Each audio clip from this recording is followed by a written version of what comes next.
हरे कृष्णा। आज हमारे साथ वैंकूवर से हिज ग्रेस अक्रूर प्रभु हैं और हमें आउटरीच के बारे में कुछ ज्ञान देंगे। उन्होंने किस तरह से बहुत सारे जीवों को भक्ति में शामिल किया है और किस तरह से उन्होंने उनको अभक्त से भक्त बनाया है, उसके बारे में यानी कि आउटरीच के बारे में हमें कुछ जानकारी देंगे। हरे कृष्ण प्रभु जी, आपका बहुत धन्यवाद। आज आपने अपना कीमती समय हमारे लिए दिया और भक्तों को बताइए किस तरह से आपने ये आउटरीच प्रोग्राम वहाँ पर मैनिफेस्ट किया है।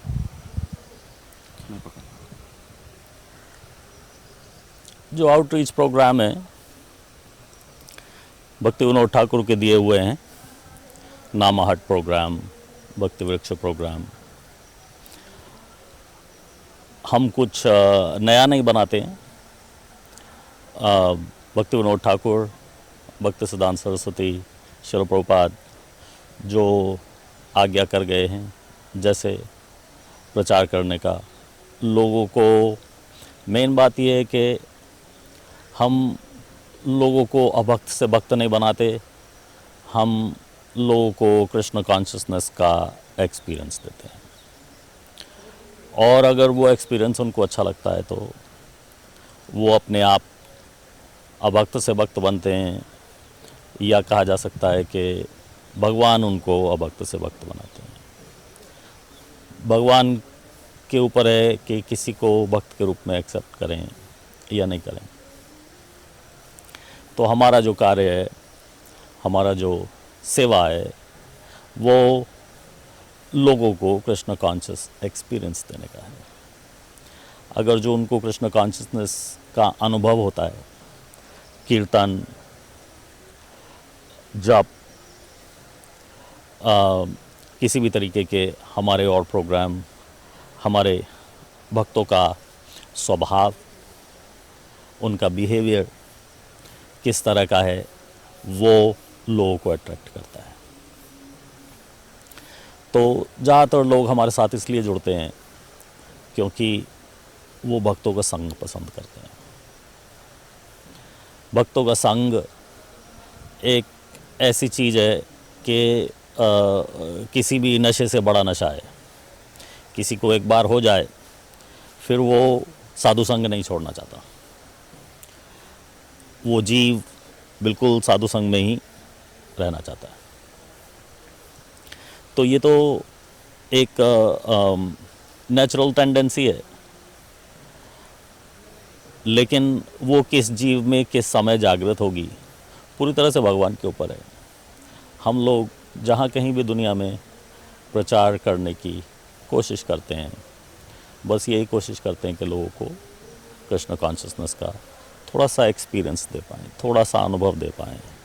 फिर उसके बाद भगवान की और उनकी श्रील प्रभुपाद की कृपा से अपने आप संबंध जो है वो जुड़ता है और लोग भक्ति में अग्रसर होते हैं, श्रील प्रभुपाद के अनुगत होते हैं। तो आप हमें ये बताइए कि ऐसे कौन से मेथड्स आप इस्तेमाल करते हैं कि जिसकी वजह से आप सामान्य जीवों को भक्ति में आकर्षित कर सकें। मतलब हम देखते हैं इतने सारे जीव हैं, लेकिन आपने जो इतने लोगों को भक्त बनाया तो उसके लिए आपने कौन सी प्रोसेस का इस्तेमाल किया था? बहुत सारे तरीके के आउटरीच या प्रचार के मेथड हैं हमारे पास। भक्ति वृक्ष से लोगों को हम स्टार्ट भी करते हैं। किसी को भक्ति वृक्ष में नया बुलाया जिसको कोई एक्सपीरियंस नहीं है, लोगों के घरों में नाम हट करते हैं। तो किसी दूसरे के घर में नाम हट करने से बेनिफिट ये होता है कि वो लोग आएंगे जो हमारे बुलाने से किसी के घर नहीं आएंगे। हमारे बुलाने से कुछ लोग आएंगे, कुछ नहीं आएंगे। लेकिन किसी व्यक्ति के, मिस्टर ए के घर में नामहट प्रोग्राम रखने से, उसके बुलाने से नए लोग आते हैं। और जब वो उसके बुलाने से आते हैं और उनको कृष्ण कॉन्शियसनेस का अनुभव प्राप्त होता है तो वो हमारे साथ थोड़ा थोड़ा करके और जुड़ते हैं। फिर हमारा सभी मंदिरों में सारी दुनिया में संडे फीस्ट का प्रोग्राम चलता है। संडे फीस्ट के लिए ज़्यादातर हम लोग भक्तों को इनवाइट करते हैं, आम लोगों को इनवाइट करते हैं कि आप आइए संडे फीस्ट में, थोड़ा सा कुछ स्पिरिचुअल एक्सपीरियंस, कुछ आनंद का अनुभव कीजिए। और हम लोग बाहर हरि नाम के लिए जाते हैं। मेन बड़ा मेथड हमारा बुक डिस्ट्रीब्यूशन है। श्रील प्रभुपाद की बुक्स से आज तक भी लोग अट्रैक्ट होके, भगवद गीता से, स्मॉल बुक से अट्रैक्ट होके हमारे मूवमेंट में लोग जुड़ते हैं। उसके अलावा हम कॉलेज प्रीचिंग करते हैं। आजकल बहुत सारे इंस्टीट्यूशन हैं, इंस्टीट्यूशन में जहाँ कहीं हमें जगह मिलती है हम वहाँ प्रचार करते हैं। और दूसरे तरीके के प्रोफेशनल कॉलेजेस हैं। तो अलग अलग तरीके से हम बुक डिस्ट्रीब्यूशन और क्लासेस के लिए, थोड़े से कीर्तन के लिए, एक्सपीरियंस के लिए लोगों को इनवाइट करते हैं। और जब उनको कुछ अच्छा लगता है, भगवान की कृपा उनके ऊपर होती है, तो वो उससे अट्रैक्ट होके। आपका अभी तक के जो आपने आउटरीच प्रोग्राम्स किए, उसमें सबसे यादगार अनुभव कौन सा रहा कि जिसमें आपने कोई प्रोग्राम किया और बहुत ही अच्छा प्रतिसाद आपको मिला, बहुत सारे भक्तों को आप जोड़ पाए उसी एक ही प्रोग्राम में? ऐसा कोई अनुभव आप हमारे साथ शेयर कीजिए। अटेंडेंस के हिसाब से हमने करीब 2 साल पहले गोरखपुर में एक प्रोग्राम किया था। गोरखपुर में ये वही भक्त लोग हैं जो श्रील प्रभुपाद को मिले थे 1971-72 में। श्रील प्रभुपाद ने कुछ समय वहाँ बिताया था, लेकिन अब उनकी दूसरी जनरेशन है। वो लोग जो श्रील प्रभुपाद को मिले थे वो अब नहीं है। उनकी दूसरी जनरेशन ने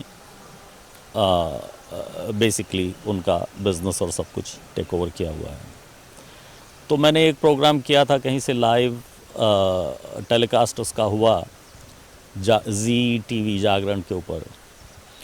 तो ये गोरखपुर में उन्हीं लोगों के नेक्स्ट जनरेशन जो श्रील प्रभुपाद से मिले थे, उन्हें वो प्रोग्राम कहीं देखने को मिल गया। तो उन्होंने हमारे भक्तों के थ्रू मुझे अप्रोच किया कि आप हमारे यहाँ गोरखपुर में भी आके कुछ प्रोग्राम कीजिए। तो हमने वहाँ 3 दिन का भगवद गीता का प्रोग्राम रखा। तो ये प्रोग्राम गीता वाटिका में था। गीता वाटिका में उन्होंने हमें बताया कि यहाँ बड़े से बड़ा प्रोग्राम जो हमने कभी भी होस्ट किया है उसमें करीब 2500 लोग आए। अच्छा। तो आपके लिए हमने बिल्कुल उतना ही अरेंजमेंट करके रखा है। लेकिन पहले दिन वहाँ 3500 लोग आए फर्स्ट डे, और अगले दिन वहाँ 4500 लोग आए, और तीसरे दिन वहाँ 6000 लोग आए। जय। तो उसके अलावा 2 बातें और नोटिस करने वाली हैं कि प्रोग्राम शाम को 4 बजे से शुरू होता था, लेकिन 3:30 बजे से बैठने की सब जगह फुल हो जाती थी। मैंने ऐसा कम से कम भारत में कहीं नहीं देखा कि 4 बजे के प्रोग्राम के लिए हॉल 3:30 बजे भर जाए। और दूसरी बात नोटिस करने वाली, कोई प्रसाद बाद में सर्व नहीं किया गया। हरी हरी, ये आश्चर्य है, बहुत बड़ा आश्चर्य। थोड़ा सा दोना प्रसाद बस। जी। तो ये लोग वास्तव में भगवद गीता में श्रील प्रभुपाद ने क्या बताया है, क्योंकि उससे पहले दिन प्रेस कॉन्फ्रेंस थी, सब जगह न्यूज़पेपर में आया कि हम श्रील प्रभुपाद के ने कैसे भगवद गीता यथारूप को एक्सप्लेन किया है वो बताने वाले हैं। तो काफ़ी क्यूरियस लोग आए ये जानने के लिए कि श्रील प्रभुपाद ने कैसे भगवद गीता को एक्सप्लेन किया है। तो हमने थोड़े बहुत डिफरेंसेस लेके उनको वहाँ पे समझाया लोगों को, और बहुत अच्छा रिस्पॉन्स रहा, बहुत अच्छा रिस्पॉन्स रहा। काफ़ी सारे लोग श्रील प्रभुपाद का अप्रिसिएशन और सब यादगार जो श्रील प्रभुपाद की हनुमान प्रसाद पोद्दार जी से के साथ जुड़ी हुई हैं, तो जो कोई भी भक्त थे हमारे साथ में, बहुत आनंद का अनुभव किया। तो I think for numbers that वो प्रोग्राम एक बड़ा प्रोग्राम है।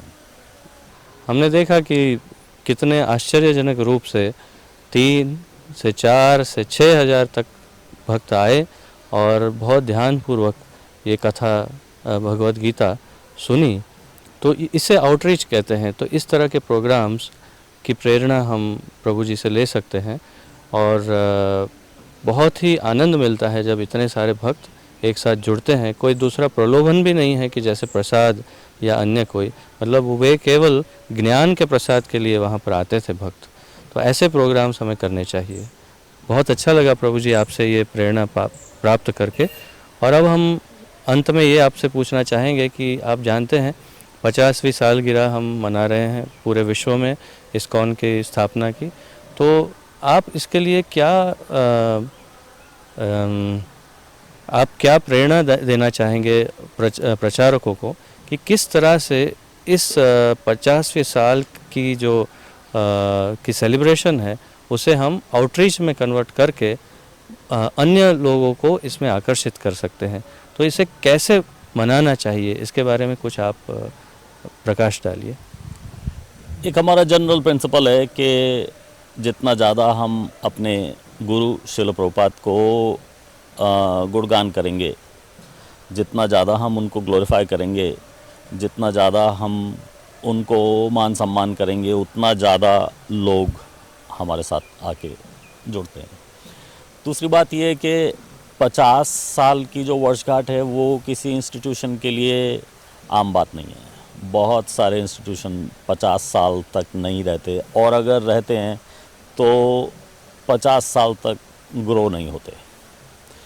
हमारा मूवमेंट, हमारा श्रील प्रभुपाद की संस्था, ये लीप्स एंड बाउंड्स ग्रो हो रही है आज श्रील प्रभुपाद के 50 साल फाउंडिंग के बाद अभी भी।